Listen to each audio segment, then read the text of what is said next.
Hello guys, हमने एक novel start किया था दी हाउसमेड सीक्रेट जो कि लिखा है फरीदा मैकफाडन ने। और आज हम स्टार्ट करने वाले हैं चैप्टर 41।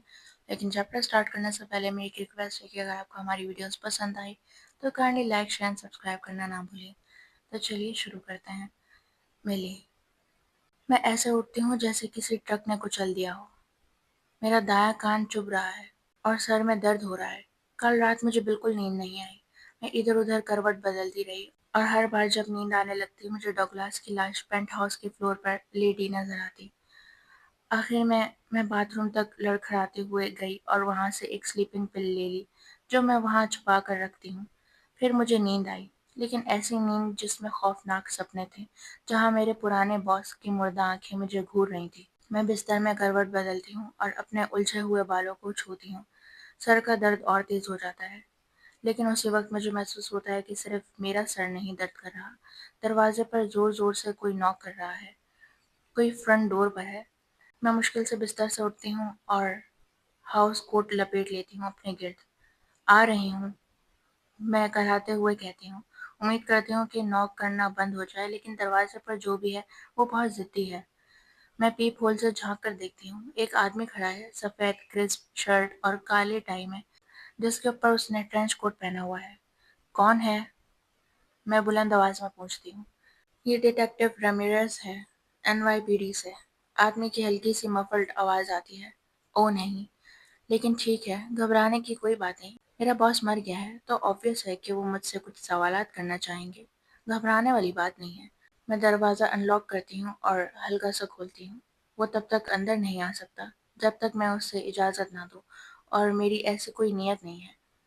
ऐसा नहीं कि मेरे पास छुपाने को कुछ है, लेकिन फिर भी इंसान का क्या भरोसा। मिस कैलवे, वो गहरी और हैरत अंगेज आवाज में पूछता है। उसकी आंखों के नीचे बैग्स होते हैं और उसके छोटे कटे हुए बाल सफेद और काले रंग के हैं।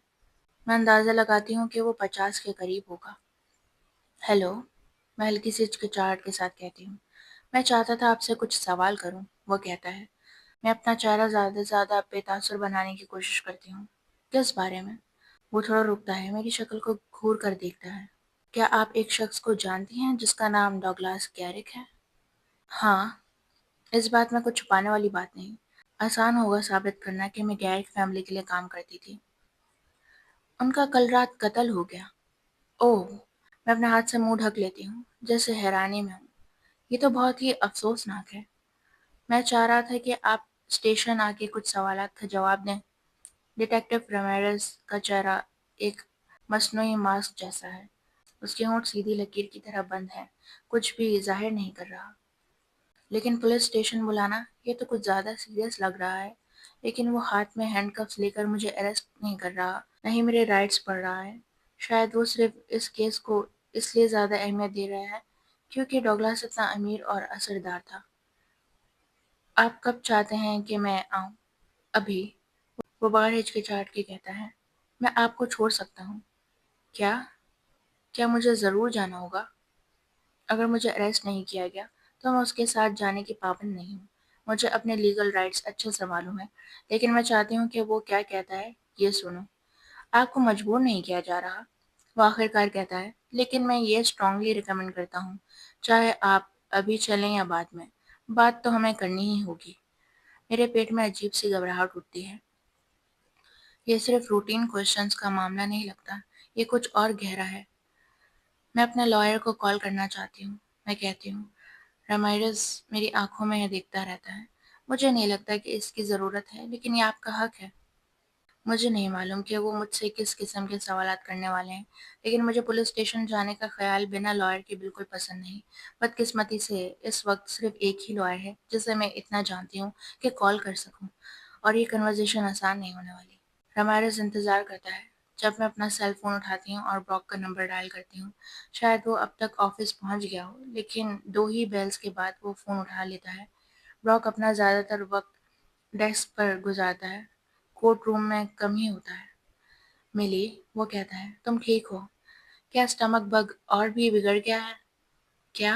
मैं एक सेकंड के लिए कंफ्यूज होती हूँ। ब्रॉक दूसरी तरफ कुछ देर चुप रहता है। तुमने कल रात मुझे कहा था कि तुम्हें स्टमक बग है। ओह राइट, मैं तो लगभग भूल ही गई थी। کہ میں نے اسے جھوٹ بولا تھا جب میں اس کے اپارٹمنٹ نہیں گئی تھی۔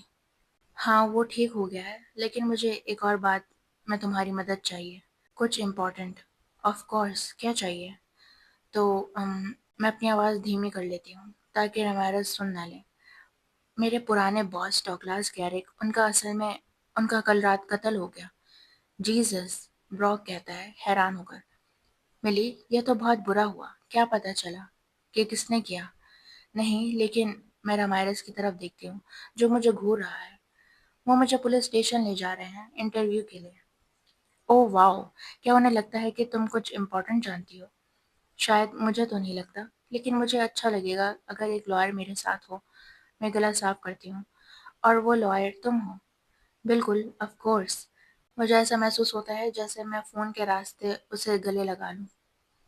میں فوراً آتا ہوں، بس کچھ کام نپٹا کر۔ سب ٹھیک ہوگا، لیکن میں تمہارے ساتھ ہوں۔